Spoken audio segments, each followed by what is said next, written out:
All right, guys. Got a real special guest coming up right now. Diana West, syndicated columnist, author of the book American Betrayal, The Secret Assault on Our Nation's Character. And what a great time to have her on the show. Diana, you with us? Yes, I am. Hello. How are you? I'm pretty good. How about you? Pretty good. Pretty good. Great to talk to you. Yeah, talk to us a little bit about this book because you've got the hammer and sickle in the middle of the R, which it's so you got my attention right then and there. That's right. Well, that's just the beginning of the story. The book is about. It's kind of interesting. I didn't set out to write the book that is in between those two covers with the hammer and sickle on the cover. I was actually looking at. I'm a journalist. I was looking at my daily work, which has to do a lot with trying to figure out why we can't talk about Islamic jihad frankly, which your last caller was referring to in looking at the Major Hassan trial. I mean, workplace violence? No. Islamic jihad. That's just one case. Since 9/11, we've been having the same problem. So I was examining this. I do a lot of look at, for example, Muslim Brotherhood influence on the policymaking chain in Washington. These are the sorts of issues I've been dealing with a lot since 9/11. And I decided to see, is there any precedent in our past for this kind of major disconnect between facts and conclusions, logic, the logic process.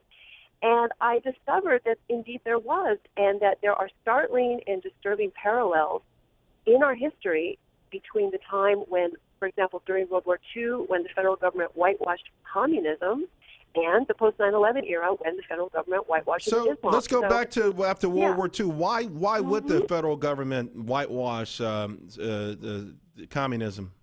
Well, because this is the thing. Well, of course, we had an alliance during World War II with the Soviet Union, but previous to that, in the 1930s, under Franklin Roosevelt, scores, hundreds of agents who were working either for utopian ideals, communist ideology for Stalin, interested in subverting America's Constitution, got into the federal government, got into other institutions of power. This has been documented. We know this through from confirming documents that came to us after the dissolution of the Soviet Union, when these KGB archives opened selectively. Scholars got in, grabbed what they could, and started looking at all the names. And so between KGB archives in Moscow, the very famous KGB archive known as the Nona, which is the American copies that were made during World War II of KGB cables going out of this country and back and forth from agents here, we are able to identify hundreds of American traitors. So when you actually understand that and start trying to match up, sort of like connect the dots, how did this influence our policy? Well, one of the ways was actually to whitewash communists. For example, during World War II, we had censorship. We had war censorship through an office that was set up called the Office of War Information. I just looked at the list of people who worked there who have been confirmed as Soviet agents. So these people, I want to just jump in for a second, Diana. Yeah, sure. These are what we would call Uris or sort of thing. They infiltrated America, they got into high positions, and then they began to influence our society.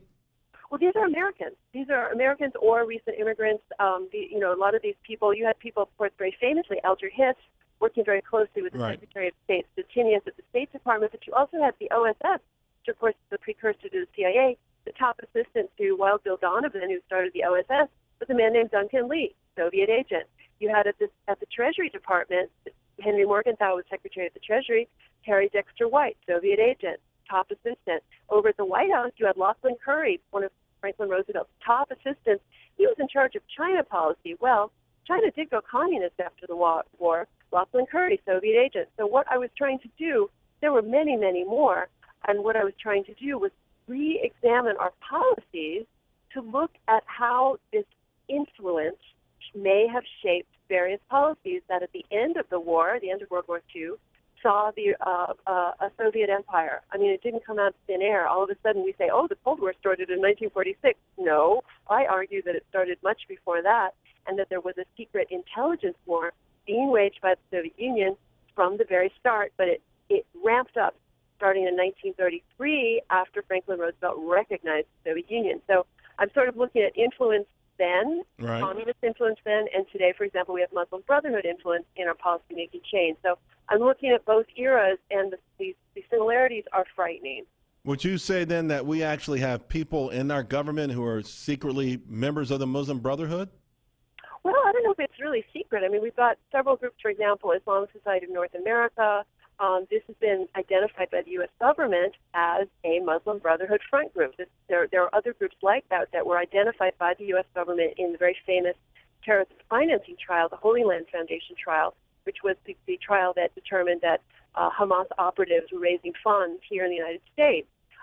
They were able to identify some of these groups, such as Islamic Society of North America, Council on American Islamic Relations, as these sort of Muslim Brotherhood front groups. So if such groups are part of Muslim outreach efforts by various government agencies and are actually affecting security policies, war strategy, security strategy, Department of Homeland Security, and so on, yes, you can see influence. It's not like, I think what a lot of people get confused on about is that they think of espionage and covert operations as solely being involved in terms of stealing secret formulas or battle plans or things that are very concrete, which is a part of espionage. But the more dangerous part, and actually in terms of the Soviet Union, the larger part of what they actually were doing is deception, disinformation, influence. It's very vague. It's very nebulous. Very often it's a matter of inserting opinion, inserting influence. But it is part of an effort to subvert a policy-making chain. And so I try to look at today, and I try to look at the past. And that's why the book is called American Betrayal. So let's talk about then. Let's move this forward and talk about what's at risk here. What's at stake? What are we looking at? Worst case scenario. This continues to go on unabated. It grows. They have more influence. Does this actually somehow seep into our subculture? Do we somehow become more accepting of organizations like the Muslim Brotherhood, or does it just mostly affect policy? Well, I think it's both. I mean, certainly over the last decade, we've seen a tilt in United States foreign policy to favor Muslim Brotherhood groups. I mean, obviously in the Arab Spring period, we've seen that very closely. That has to be looked at in the framework of understanding, for example, former Secretary of State Hillary Clinton. One of her top assistants, this very famous lady named Huma Abedin, very famous for being Anthony Weiner's wife, of course, but Huma Abedin comes from a Muslim Brotherhood background. There's just no other way to describe it because her family business was set up by an al-Qaeda financier named Abdullah Omar Nassif, who essentially bankrolled and was very involved in the family business, which still exists. It's an institute in Saudi Arabia that puts out a magazine called Journal of Muslim Minority Affairs. Huma Abedin worked there. Her mother is a member of the Muslim Sisterhood. Her mother is also directs a foundation that's under a rubric of something called Union of Good, which is another U.S. designated terrorist group related to funding Hamas. This is the kind of thing that you would think would come up in a security clearance form, the Form 86 that federal employees fill out to get security clearances. Well, did it? We don't know. Should this be examined? I would say so, just to look at an example of influence. What is the influence on Hillary Clinton to tilt toward the Muslim Brotherhood that might come back to an aide like Huma Abedin, who's very close to her? You can compare that in the past to what did Alger Hiss do at Yalta, influencing Secretary of State Stettinius. Well, we now know from various records he actually was essentially running the show. He had tremendous input, but it's not like they're perfect parallels. We can't perfectly line these things up, but we can learn from our past experience and say, it's not good. It's not good when these things go undetected, and when the people who try to raise their hands and say, hey, like a Michelle Bachmann last summer, if you remember, she brought up a number of examples of potential Muslim Brotherhood influence on the U.S. policymaking chain. One of them did include the Huma Abedin example I just mentioned, but there are many others at various departments, not just the State Department, but also Justice and Homeland Security and elsewhere. Well, what happened to her? She got crucified. She got utterly destroyed in the public square, even by her own party. And what was the tool? McCarthy. She was the second coming of Joseph McCarthy. Well, what I do in my book is I try to go back and say, hey, if we now know that we had this confirmed, yes, conspiracy by the Soviet Union trying to subvert us, is Joseph McCarthy still completely wrong in every single thing he did? I mean, why is that still the symbol? I try to do in the book is flip it. Yeah, I guess the thing is when we hear about that, and there've been by this time at least a dozen movies about the topic. It's always the Hollywood actors that lost a big chunk of their career who may or may not have been communist sympathizers. And, but that sort of brings us back home to where we are now, because we do have a lot of sympathy on the left for these, for what the average American would think is a natural outlaw or enemy of America. There seems to be great, vast pockets of sympathy, but very powerful and influential pockets of sympathy. And it may go all the way up to the White House, because I cannot figure out what the president's Middle East policy is. I know that we helped out in Libya because our European allies needed that oil, but what is the policy? Is it nefarious that we're letting 100,000 people and more die in Syria? That we let the Muslim Brotherhood, that they were elected, and we really supported them pretty staunchly. What's going on? Explain to us these pockets of at least sympathy that already exists for these entities, and if there are parallels, how do we address it? Well, it's difficult, because I think it begins with understanding that, in a sense, in a little more than a decade after 9/11, Uncle Sam switched sides. We have been supporting al-Qaeda elements in Libya against Gaddafi.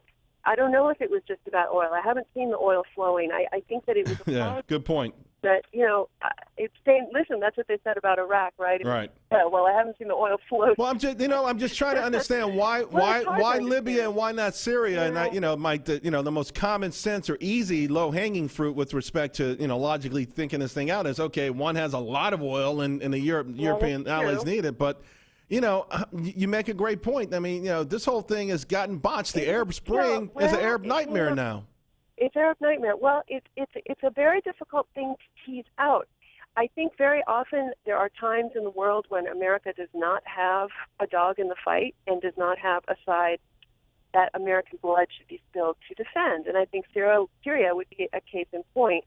I do not think that it is in American interest to support al-Qaeda against Assad. It just doesn't strike me as a place to waste American blood. It right. seems like there are many. The interventionist strain in American politics, it's amazing it still remains so strong after what we've been through in Afghanistan. I mean, what have we achieved in Afghanistan? Again, I think it's time for a correction. I think it's time for a real honest national debate, which we have not had.